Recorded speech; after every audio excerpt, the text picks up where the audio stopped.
ঝিলকে অপমান করায় চৈতিকে কড়া জবাব দিল সাক্ষ্য। হ্যাঁ বন্ধুরা, ভোলে বাবা পার করবে সিরিয়ালের আজকের পর্বে এমনটাই দেখতে চলেছি। গল্পের শুরুতেই দেখা যায় বাড়ির বৈঠকখানায় সেদিন পরিবেশটা ছিল অস্বস্তিকর। সামান্য একটি কথাকে কেন্দ্র করে চৈতি হঠাৎ করেই ঝিলের দিকে আঙুল তুলতে শুরু করে। তার কণ্ঠে ছিল তাচ্ছিল্য, কথায় কথায় ঝিলের সম্মান নিয়ে কটাক্ষ। ঝিল প্রথমে কিছু বলার চেষ্টা করলেও পরিস্থিতি বুঝে চুপ করে যায়। সবার সামনে অপমানিত হয়ে তার চোখ ভিজে উঠলেও সে নিজেকে সামলে নেয়। চৈতির কথার ধার তখনও থামেনি। সে ঝিলের ব্যবহার, সিদ্ধান্ত আর অবস্থান নিয়ে একের পর এক কটু মন্তব্য করতে থাকে। ঘরের সবাই নীরব দর্শক হয়ে দাঁড়িয়ে থাকে। ঠিক সেই মুহূর্তে আর সহ্য করতে পারে না সাক্ষ্য। সে সামনে এগিয়ে এসে দৃঢ় গলায় বলে ওঠে, চৈতি, তোমার সীমা কোথায়? বুঝে কথা বলো।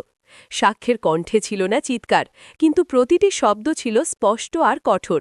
সে জানিয়ে দেয়, ঝিলকে অপমান করা মানে পুরো পরিবারের সম্মানকে আঘাত করা। কারো দুর্বলতা নিয়ে কথা বলা সাহস নয়, এটা তোমার মানসিকতার পরিচয়।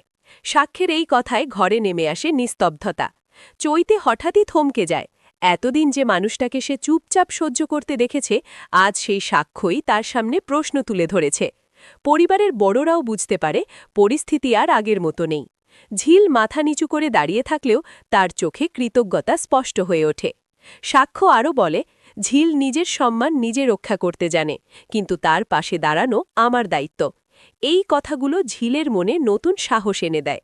চৈতির মুখের আত্মবিশ্বাস মিলিয়ে গিয়ে সেখানে জায়গা নেয় অস্বস্তি আর অনুশোচনা। ঘটনার শেষে সাক্ষ্য ঝিলের দিকে তাকিয়ে শান্তভাবে বলে, কষ্ট পেয়েছ জানি, কিন্তু আর কাউকে তোমাকে ছোট করতে দেব না। এই একটি বাক্যেই ঝিল বুঝে যায় সে একা নয়।